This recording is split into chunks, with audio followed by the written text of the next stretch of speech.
All right, welcome everyone. This is April 18th, 2025, a virtual open house at the Springwell School. My name is Gloria Chan. I am the founder and head of school at Springwell. Um, and the philosophy is really learning for life. Like, are we preparing our students to live a balanced, meaningful, authentic life, making the impact that they genuinely feel that they're meant to make in the world. That would be very succinctly how I would put it. Every single thing that we do, every part of the day, all of our curricular approach will always be pointed to, is this meaningful for the child in navigating relationships, workplace, um, feelings of wholeness in their lives as adults? If it's meaningful, we go for it. And if, frankly, it's teaching skills that is not worthwhile, we will not do it. So that's our guiding principles. Um, and I would say the character of our school, as you'll hear from um, Miss Jean, our academic dean, and two of our parents, is really warm, nurturing. It's all about creativity and leadership for the students and really being there for them as they move through their journey in the world together. So that's really as succinctly as I could um, explain that. Um, Hi, and I have a toddler who's interrupting us, so I'm gonna pass that to Miss Jean, so that she can talk about our program. Great, thank you. I've been with Springwell for the last year or two, working on in just organizing the academic side of life at school and bringing the teachers to a curriculum that flows really well from kindergarten right through to high school. So you've asked some really good questions, and I'll try to answer them. And feel free to check for clarity and stuff if I'm not being clear. Academic rigor is a really, really good and important thing to consider. We do it in a few ways. In the foundation skills, we assess each student and put them on the scope and sequence. So, for example, in language arts, if a child is in third grade but is reading at a fifth or a sixth grade level, then we teach them at a fifth and sixth grade level. But maybe the math skills are at a second grade level, their skills are lagging, then we were able to teach them at that level. The beauty of a small school is that we can individualize the experience for each child. So we keep the scope and sequence for every child, and we plan according to their skills in a certain area. Um, in math, the child might have really strong geometry skills, but the algebraic skills and the number sense are a bit weaker. So we can adapt to that. So that brings those foundation skills to a point where we're teaching the child where they are. Then we get into the inquiry, and we teach a lot, all our social studies and science through an inquiry model. And that's where we get the kids to ask questions about the world around them. We teach the Maryland curriculum, but we don't just, for example, in the middle school, the students are looking at a topic would be the Civil War, but we're not looking at that. We're looking at what role does politics play in changing the in living the world in the world we find ourselves. How do we get along and communicate respectfully and effectively? When we can't agree and things get heated, that's when wars happen. And how, so the kids will look at that and ask questions about the world they find themselves in and dig deep. And then that will involve them maybe researching bits about the Civil War and learning how it happened and what preceded it and how it happened after and that sort of thing. But it's not giving them a bunch of facts and getting them to repeat them back on a test. It's more looking at patterns in history. And they might be looking at the Civil War in some instances, and they might be looking at Ukraine in another one, but looking at the similarities and differences that will bring them to research and how we research things. Do we get our information all off the internet because Google said it's true, it must be? We evaluate primary sources, secondary sources, and ask questions and look at things from the perspective of the country we live in, but other countries. So um, it's quite enriched. It's a much harder way to teach for those of you who are teachers, but it's much more rewarding because our students are digging deeper and learning and getting quite excited about their learning because we follow a lot of their interests and their wonderings about the world they find themselves in. And then at the end of the unit or close to the end, we say, so what? So what are you going to do with that information? How are you going to make your little world or the bigger world a better place, knowing what you now know about how to solve conflicts and how countries work on that sort of thing. So, and we do that through the science and the social studies, as I said, and we connect it to the language arts. For example, in the middle school, the students will be choosing novels to read and do novel studies based on Civil War, and so they've got some context to ask questions and dig deeper. The students will be able to show their learning in a way that works best for them. Some students would prefer to write stuff out and do some writing. Other kids might make a movie. Other kids might make a diorama to show their learning in a way that's meaningful, which sort of leads into learning differences because not every student is a paper pencil person. We encourage that. They've got to learn those foundation skills, but we also respect that kids will show their learning just as we do in adult life. We do, what we enjoy doing, and can build on that. So kids can show their learning in different ways. Um, does that make sense? Any questions about the academic rigor before I go on to digging a bit?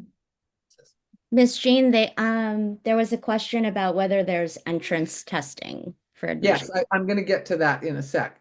Um, what there's not a test, but we want to make sure your child can do our academic program. Um, and that gives us a wide band. We need students. We don't have a special ed teacher at the moment, but we can adapt a child's world so that if we've got the Wilson Literacy Program that helps teaching reading and writing in with respect to kids with dyslexia. But we don't have a remedial program for students, but we can give them extra time, give them a scribe if they need it, give them voice to text and text to voice and those kinds of adaptations that students need, especially in sort of high school where remediation has sort of run its course. Now we're adapting their world so that they can show what they know. So, and the entrance would be come and spend a shadow day and see, if the child can fit. We have many students, for example, who are on the spectrum, but they're really high functioning, and they can work in a small group. Our classes are very small so that they can be whomever they are. But if they need one-on-one, someone sitting beside them the whole day, we're not your school yet. We're not set up for that. But if they need support throughout the day in a group of say 10 students, we can do that. So we just want to make sure it's a good fit. This school I don't know if Gloria told you, I don't actually live in DC, but I love working with this school and I love visiting because it is the warmest, most relationship-centered place. The students come to school happily.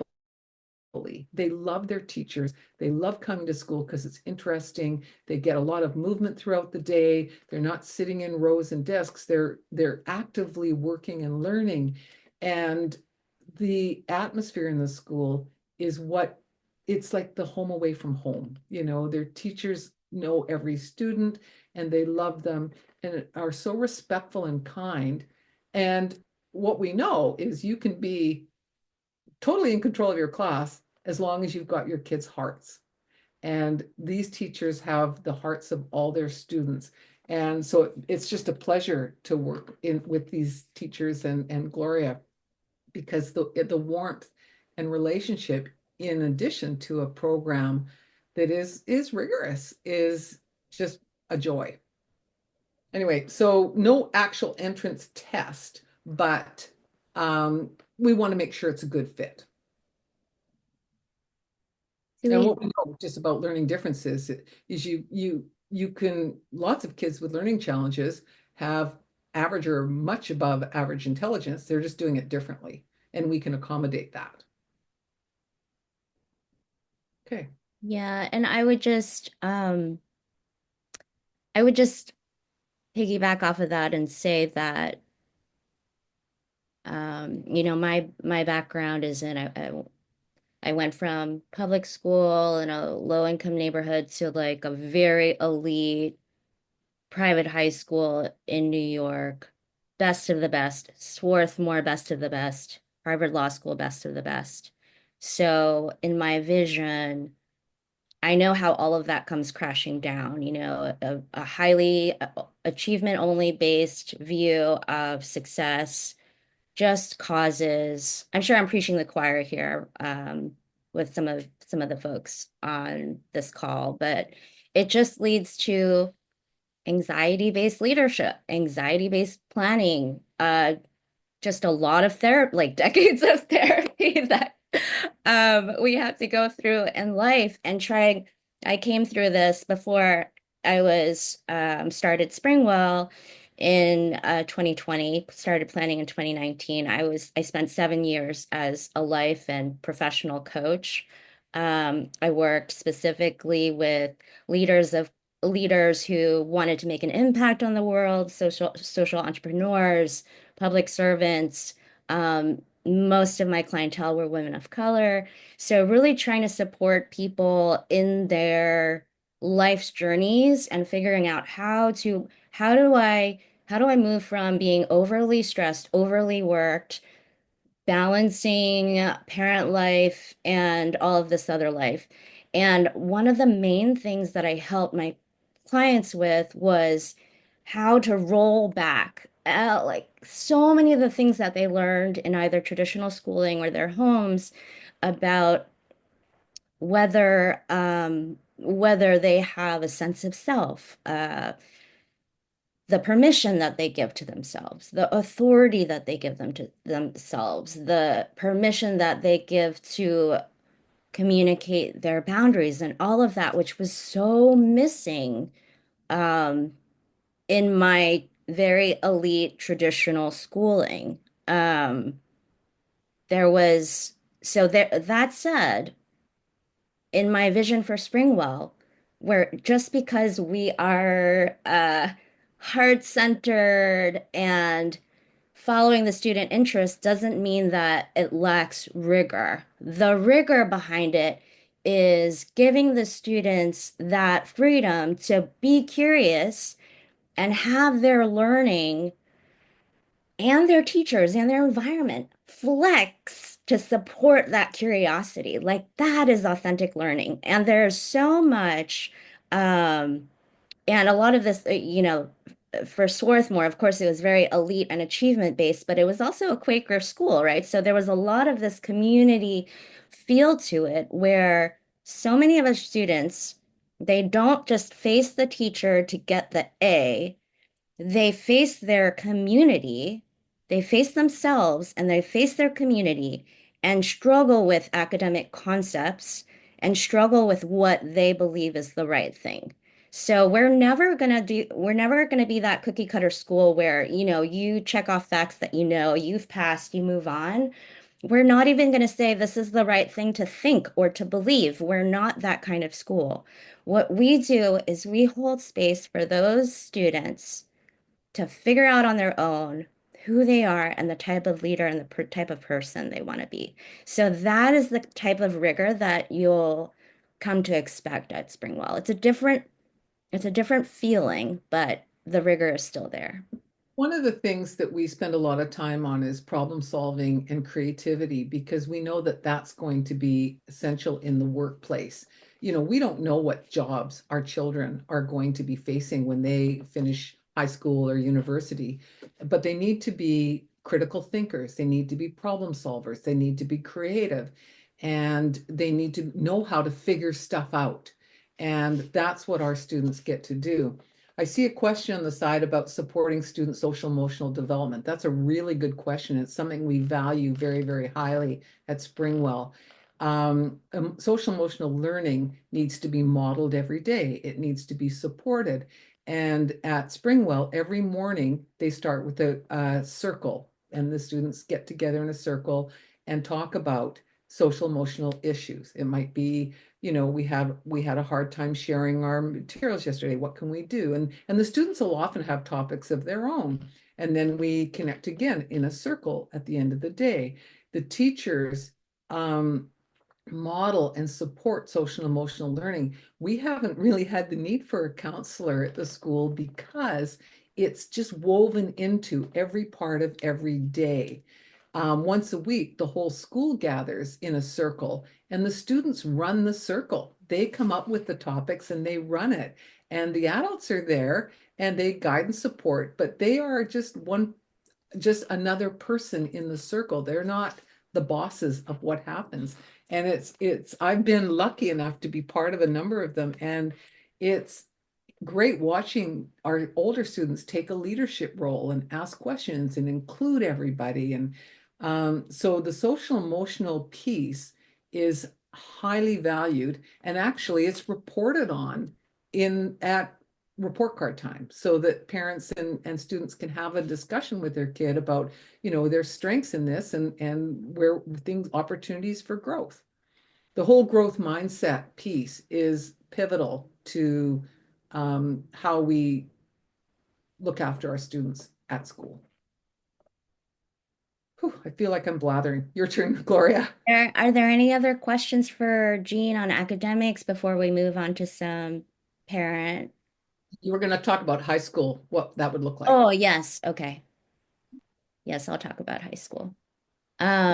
So currently we have, um, I don't have the numbers right in front of me, but a handful, I want to say 4 or 5 eighth graders. Our current middle school classroom has 10-year-olds to 14-year-olds, and there are 10 of them. So I would say like half of them are younger, half of them are older, let's say.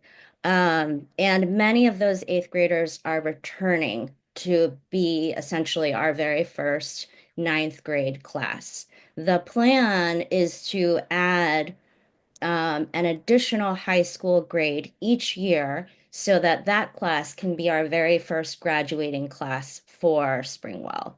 Um, the model for me, what I believe just works is um, lifting up the student as the center of their education and collaborating within the broader community on our broader landscape. So it will be taking a coach approach, for those of you who know things about coaching, a coach approach to education where we will help the students work through all of the strange things that happen to them in middle school and high school, figuring out their identities, their peer relationships, their values, and really helping them have such a strong inner compass, so that they can move forward in the world. How I've described this to other parents before is that, a lot of times our model is like perform for 4 years, high school, high school, high school, get those A's. And then by junior or senior year, get really anxious about what's next. Go to college. Phew, I got in. perform, perform, perform for 4 years. And then junior or senior year, start to get anxious about what's next. Same for graduate school, same for everything else. So for us, for me, what makes sense in life is just to take every day one step at a time, learn from your actions, learn from your decisions, learn from practice, and integrate it. Figure out what does that mean for me? What have I learned? Next step, next project, figure it out. What have I learned? So, as part of the Springwell High School program, there's absolutely going to be some sort of, sorry, let me back up. We will be, of course, have to be approved by the Department of Education in Maryland. So we will need to do all those check boxes, make sure that we have all the requirements set for graduation. So that's the baseline, which is similar to how we've been working with Common Core standards in elementary and middle school. But we will also have our own requirement for graduation around innovation, leadership, and putting something that's true to yourself and execute it into the world. So that will include, in my mind for this portfolio checkbox, executive planning skills, writing skills to map it all out, leadership skills to figure out your team, collaboration and delegation skills and management, budgeting, fundraising, how much will you need, how will you get it, community partnerships and working with the greater Silver Spring, Tacoma Park, Maryland community, or even DC, national, who knows? The world is literally unlimited for my students. And then finally, making the impact, measuring it, and saying, how did we do? How did I do? How did I feel? What did I learn about myself? And how can we reiterate and do it again? So I don't see it as like one single thing. I see it as an iteration where they can continue to learn.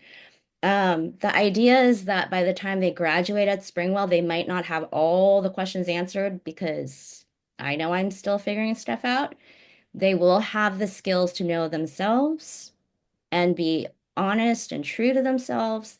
And they will have this broader idea of, wow, I can make an impact as a steward of my community, of my world, of all the spaces that I find myself in. So I'm happy to answer any questions that anyone has about high school,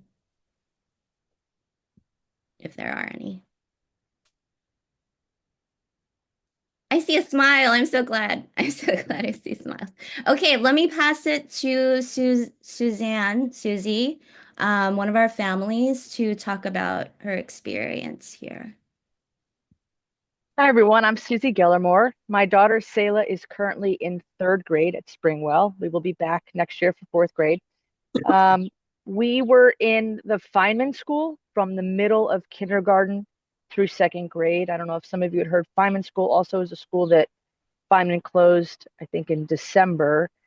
We had anticipated that the school might not survive, and we looked for a new school for this school year and have been thrilled that we found Springwell, and in fact, wish that we had come here sooner. Um, so my daughter Selah is a super bright kid, very academically gifted, very funny, very witty, profoundly lazy. Um, Her third grade teacher, Miss Ileana, just described her to a T at our last parent teacher conference when she said that Selah is Larry David in an 8-year-old girl's body. And so she's not a typical kid. And we were looking for a school where she would be welcomed for who she is, appreciated for who she is, challenged, because it's hard to challenge Selah academically. But when she does get a challenge, she's also a kid who's likely to quit quickly because things normally come easy to her. And so something that doesn't come easily to her is going to stress her out. And she's a profoundly anxious kid and she's going to quit.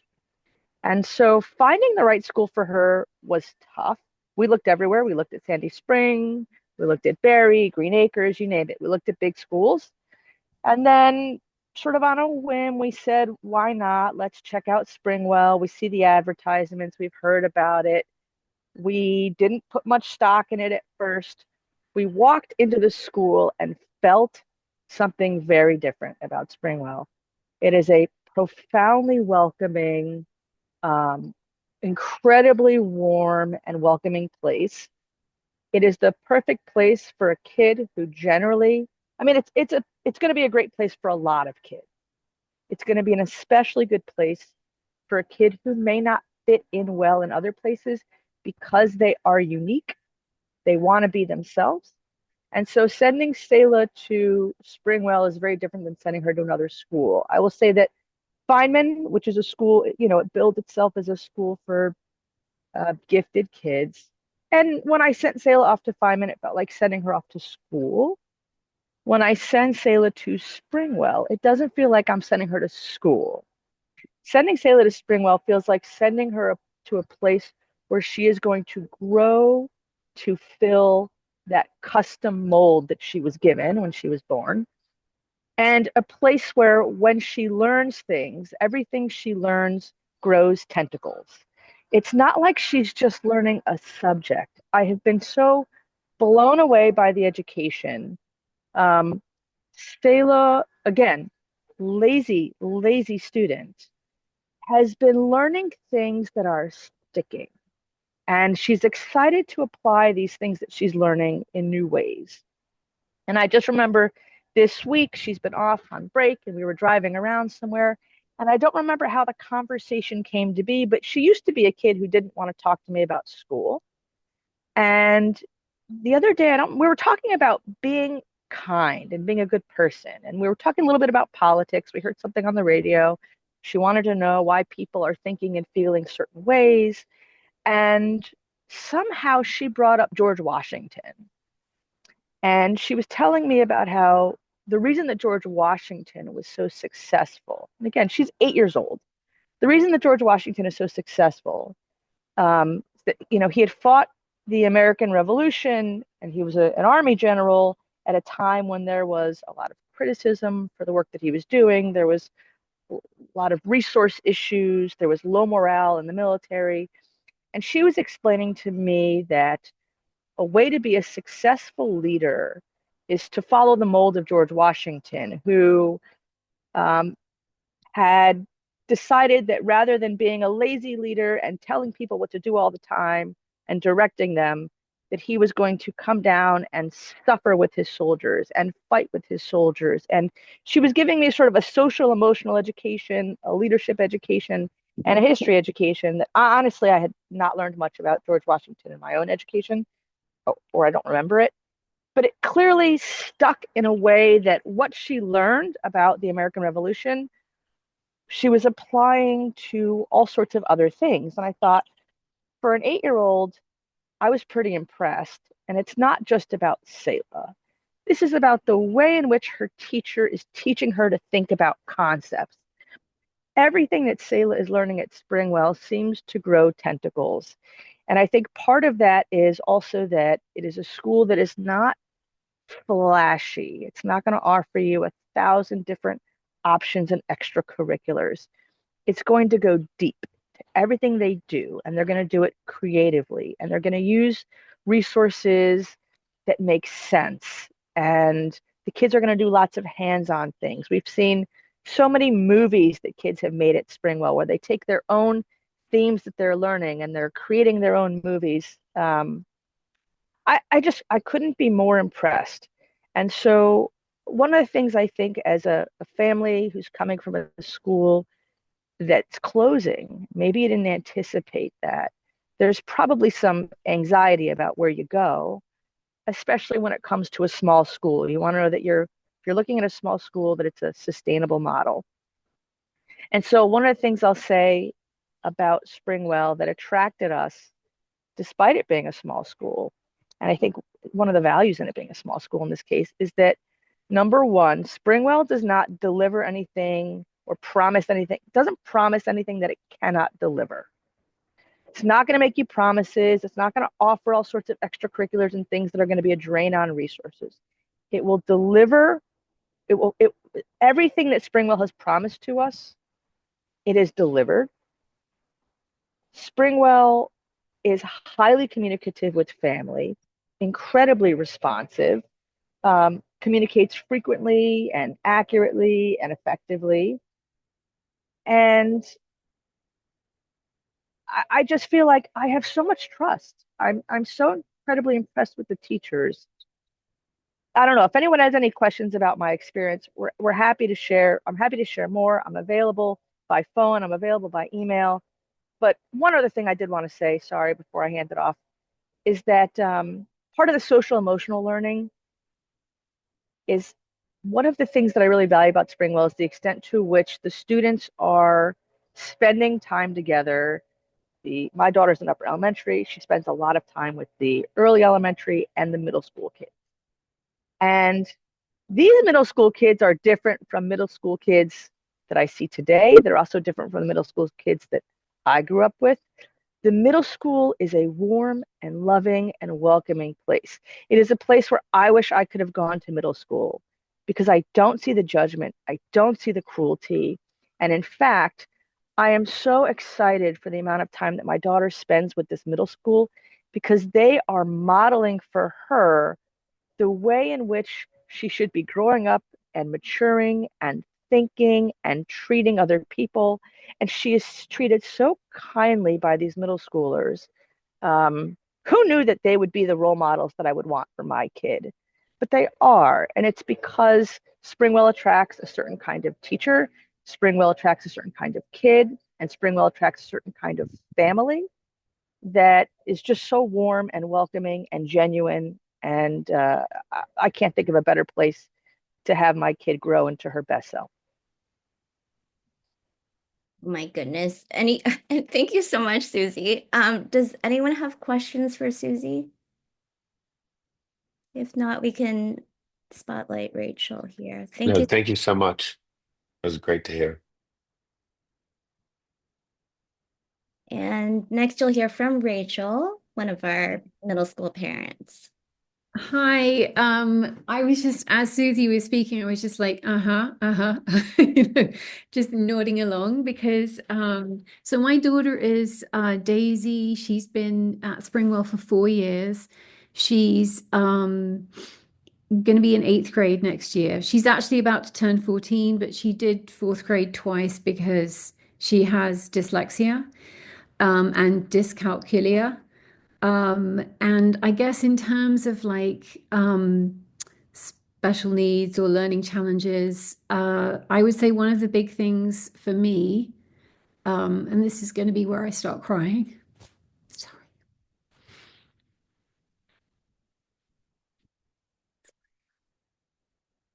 Before you guys came on, we were talking about something. Sorry. Okay, I'm just going to talk through my tears so that I don't hold things up. So she actually did go to Feynman also because she tested as gifted. But when she got there, the other kids were reading chapter books and she couldn't read in kindergarten or in first grade. So her self-esteem plummeted. And I would say that it has taken all this time to build back up. Um, but it has. I mean, and I think that various aspects of the school have done that. The differentiation of the classes, the social emotional learning, um, the mixed age group, and just the respect. I think the respect for kids from the teachers, the respect amongst the kids for each other, um, the respect for people's different skills. So Daisy's one of her strengths is that she loves drawing, and the other kids commission her to do art, and she makes art for them, and they pay her. So she's quite entrepreneurial. She has, I think, she has a great sense of humor. And I feel like all of these things are as appreciated as, academic achievements would be. And nobody, I have to see if she's upstairs. Nobody treats her like she's not smart. Um, because the way that she expresses her intelligence is valued. Um, and just to give you some background on me, so I've been an educator for about 35 years. And I've worked in children's publishing. And I've also, I have a son who I homeschooled, who's starting a PhD in math in the fall, because the apple sometimes falls very far from the tree. Um, and I also, for about a year, I worked for the New York Daily News and I visited high schools, and it wasn't in-depth journalism. I was going to the high schools to ask the kids, what is cool at your school? So, but part of that experience was that I would meet the principal and then I would meet the kids. And it always amazed me how the personality and the values of the principal trickled down to the kids. So it's not like economics where that doesn't happen. It's like, you know, it was just always amazing to me that the principal would set the culture of the school and that this was reflected in the way that the kids um, were with each other, and it was the way that they were with me, an adult coming in from outside, their comfort level, talking to an adult. And I have to say that I think Gloria is the best head of school that I have ever met in my many, many, many, many years of teaching, working as a teacher, picking schools for my kids, visiting schools. Yes. In terms of intelligence, vision, ethics, warmth, and that is what sets the culture for the school. Now I'm just going to mute myself and then I can cry without you guys having to listen. Or we'll see. Well, thank you so much, Rachel. Oh my gosh, every time you all share your experiences, I do want to cry myself. Do y'all have any questions for either of our parents? Any follow-ups? Just for the record, I cry at every parent-teacher conference, every single one. All right, I will remove this spotlight and um I know one way I can kind of round out some additional information for you all is that um, thank thank you again to Susie and to Rachel for your testimonials. I take this job incredibly seriously. I hope not to the detriment of my parenting, but I do really take my promises to you guys and what I say very seriously. And I do my best every day to make sure that my work with Jean ensures the type of academic program and the type of rigor that we want for our students, and that we hold our students to their own standard, to their own growing edge, to their own potential, nobody else's. And what I also take seriously of my job is the business financial sustainability and the future of our school. I do not take that lightly at all. I would say 40% of my job is program alignment and working with the kids and being there with them. I injured my knee last Thursday playing one-on-one basketball with an 8-year-old. Shame on me for He's thinking, really good, though. I've heard he's very good. shame on me for thinking that I can laterally move as fast as I did before. Okay, so 40% is being with the kids, being with Jean, being with our teachers. 60% of what I view as my job is to make sure that I fulfill that promise to get us to graduation, 12th grade graduation. That is serious business for me. And that's why you all hear directly from me on admissions. That's why you'll hear back so quickly from me. Like I will respond so fast. And um, for business sustainability, Jean's boss is Reed Sumida. I have been working with the independent school performance group for the last 2, 3 years. And they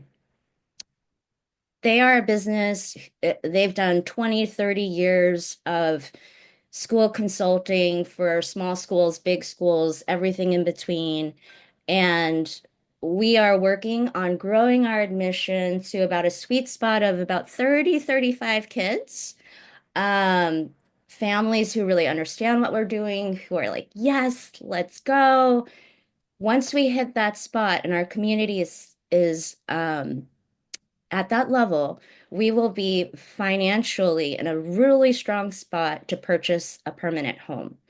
Um, Prior to getting to this moment, I was lucky enough to build my coaching business that was able to finance the first couple of years of the school. So we are debt free. We have no loans, besides a rotating credit card bill that we pay off every month. And given our trend this year for our admission season, we will be running a surplus operationally by the fall. So, no debt, no operational losses, and continued careful growth. I am not in a, we have spent the last 5 years, again, integrity is like a big part of what I promise to my families. We have spent the first couple years figuring out who we are. What do we really want out of this program? Like, Rachel, you guys have probably gotten 4 different versions of report cards because we finally landed on the one that we love. Like, we finally got it at a place where it's strong. And I say this all the time, there is not one family, not one parent in our community that doesn't resonate strongly with Springwell values. There's not one person that is not conscientious and full of integrity and trying to just do their best in their work and for their families. And that is what I will be holding as we grow. So I'm not in a like business position of, oh, let's quickly, quickly, quickly go and do our thing. We are being very intentional about our sustainability. So I'm happy to answer any money questions that you all might have. I know you're coming from a place of like, oh gosh, if such a big school can close, like, what are we doing here? So happy to answer any of those questions.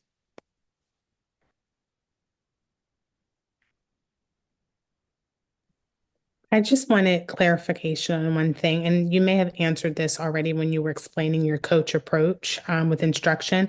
But regarding middle school, you mentioned a middle school room. So is there just one classroom for all middle school age children? And Yes, what does a typical day typically look like if you have sixth through eighth graders in one room? I can help with that one. yeah, sure. This is very intentional because the old model of, well, you're in sixth grade, so you must do this, and you're in eighth grade and you must do this.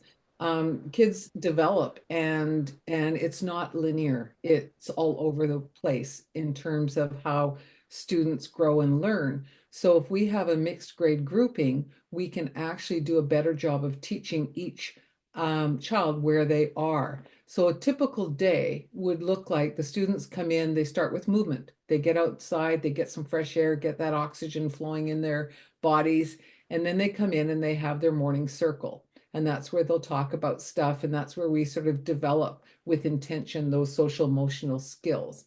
And that's about 15 minutes. And then the students will move into language arts, and the students will be taught at their level. So if there's, say there's 10 students in the classroom, there might be 3 mini groups of students at various grades working on something at their level. So I think I mentioned before, working on a novel study. So the sixth grade student will be working working on a novel and reading a novel at their level rather than at necessarily the grade 6 novel. They'll choose the novel that works best for them and challenge them. So it might be multi-grade little groups within that. Similarly with the writing, the teacher will be using the scope and sequence based on that child's personal strengths and challenges to develop the planning for that. Then they'll have their recess break, and then they'll have an hour of math. Same sort of thing, grouped according to skill development and ability in the various areas. Then they'll have their lunch break and another get outside, run around, get that oxygen flowing. In the afternoons are the units of inquiry. So they might be looking at a similar conceptual understandings, but at the 6th grade level, the expectations will be different than they will be at the 8th grade level. So the teacher has the ability to differentiate and individualize that child's experience through the day. And the older students are often mentoring the young ones, and the young ones are often bringing something different to the table. So the synergy is wonderful to observe. So they'll do that for the afternoon, and then they end the day with another circle, checking in with the kids. How did your day go? Anything come up for you? We talked about this in the morning. Have you given it any more thought? And so they end the day as a community, and off they go. So it's full and it's busy, but the strength of a multi-grade classroom is that we teach the students where they are rather than some arbitrary feeling of what's a 6th grade curriculum and what's an 8th grade curriculum. Does that make sense to you, Jessica? Yes, it does. Thank you so much. Can I just jump in and add that I've seen, like, we just went to a Springwell showcase where parents get to come in after school and the kids will present all sorts of interesting things that they're learning about in their classrooms. And while the upper elementary school kids were sort of all working on the same concepts, it was interesting to me to see the extraordinary variation in the middle school in particular, and how well each kid was being served at their level, according to their talents and their needs. I was really blown away. I guess I hadn't paid as much attention to that as I did, the other night when I saw it. It was extraordinary to me. And my wife, I make fun of her because I feel like she spent a lot of her early, less sort of her teenage and early adult years just like hoarding Ivy League degrees. And so I make fun of her and I call her a tiger mom. And I'm much more the crunchy mom in this relationship. But it's very hard to please my wife when it comes to academic standards. And she was very, I would say, cynical about the idea that a multi-grade classroom could be valuable for everybody, that it could, one, help kids rise to a certain level, that it could accommodate a variety level of needs, that it could challenge kids who were extremely talented in some areas. I don't know how they do it, to be honest. The magic isn't something that I understand. But if you visit the classroom, I think your kids should visit if this sounds like a place for you. If you visit and your kids visit, it'll click quickly. You will see that they do it. You will kind of see how they do it. It doesn't really make sense. It's sort of like watching somebody bake things. You can see all the ingredients going in, but you might not really know what all the ingredients are. And the thing that comes out is just going to be extraordinary. But I encourage you to see it for yourselves, because I think it's really hard to believe that it can work until you watch it in action. My wife was super critical of the possibility that a school could accomplish what it does. And then after we visited, I got to have the I told you so moment that I rarely get in our marriage, when she was like, yeah, there's something there. I've got to agree with you. So I would say check it out. I'd like to add on to that that just because the things are differentiated, I've never felt like the teachers were kind of, oh, okay, well, this is the level at which you operate. So that's the level at which, that's where our expectations are for you, and that's how you're going to continue. So although they're definitely meeting students where they are, there's always challenge. And that's why we've seen so much progress. Um, but there's never any sense of anyone being humiliated because they are where they are. Or I guess on the opposite end of the spectrum, like, the tall poppy syndrome of like, oh, you're overachieving, you need to be taken down a peg or two. So it really is not just part of the okay, this is the work that you're being assigned, but also this is who you are, and that's fine. And we accept you. One of the things that we really need to remember when we're working with our students is that challenges and not being able to accomplish something provides a ton of learning. If everything is done at a level you can accomplish easily, the learning isn't as strong necessarily. Think about the things in your own life where you've had to struggle to figure it out and wrestle with something. And I think the terminology in corporate speak used to be fail forward and all those things. But there is something to be said for challenging kids and letting them sit with that frustration for a while and let them get into seriously problem solving and creatively looking at things. And that's when real learning happens. So we provide those opportunity and they're really enriching for our students. But we do it in a very safe and supportive way. What we know is we value the process better, more, as much or more than the product. The product will happen if the process is strong and kids are able to take the time to figure things out and to wrestle with things. Sometimes things don't work out, but that's okay because you learn so much on that journey. So that's something that is important to our students and our teachers, to allow kids to get frustrated and figure out a new way and all of that sort of stuff. So that's something to consider as well. My last comment along those lines, like I said, my daughter's super bright, very lazy. When she meets a challenge, and she's not so lazy anymore. The amount of growth we've seen in her and her resilience, her ability to sort of struggle with things and ask for help. She would never ask for help because she always wanted to feel like she was that sort of tall flower. And it was such a challenge for us to get her to accept that all that pressure was internal. We were never trying to make her feel like she was good or the best at anything. We just wanted her to be kind and happy, well adjusted, cooperative. And one of the things that I've seen tremendous growth from her at Springwell in particular is that she will recognize the incredible talent that another kid has for something, and we'll go to that kid and ask them like, hey, she'll say like, oh, hey, I know Danny's really good at this, and so I knew that he could help me build this thing. Or Shushu's really good at this, so I asked her to help me understand how to answer this question or how this problem works. Instead of being like, I can't do this, I don't want to do it, it sucks. It's like, oh, I know people who are really good at this, and I can leverage that skill to help me do something. And maybe it sounds really simple, but for my kid, that was such a fight.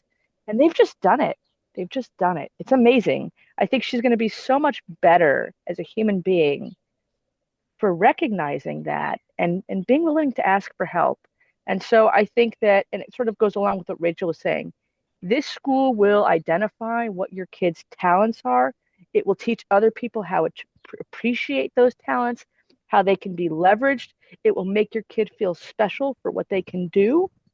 And it will teach your kids how to get help and learn where they struggle in a way that's comfortable and familiar and sort of like asking a loved one to support them.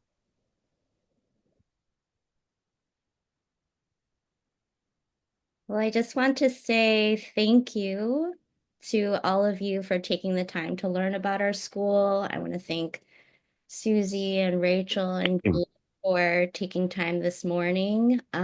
We will have an in-person open house next Thursday from 9 to 11:30 in the morning. It's a drop-in, so you don't have to stay the whole time. And, you know, it is, with respect to transitions, it can be a really tough process, and you might feel a little angst or rush to get something working. But for us, take your time, get to know who we are, get to know the program, and if it's a great fit, we'll continue the conversation. Um, there are only a few limited spots for middle school. However, that said, I know a lot of you who are interested are in sixth grade. So if I'm very, very open to opening a second classroom for your families. And even if there's like a beloved teacher that needs a new home, I mean, it is a very special kind of teacher that can teach at our school. So if we can help any transitions for teachers looking for a new spot, we're definitely open. That's within a very real realm of possibility to have two middle school classrooms next year because of the interest. So please don't feel like you need to rush. Please don't, we're here for you. And if you have any questions, you know where I am. And best of luck to you all. And I went 3 minutes over, but I'm still happy about that. Have a great day. We're here for you. Thank, And, thank you so much. Hi, thanks a lot for coming. Thank you so thank much. you very much, guys. Thank Thank you. you. Thank you. It was amazing. Good.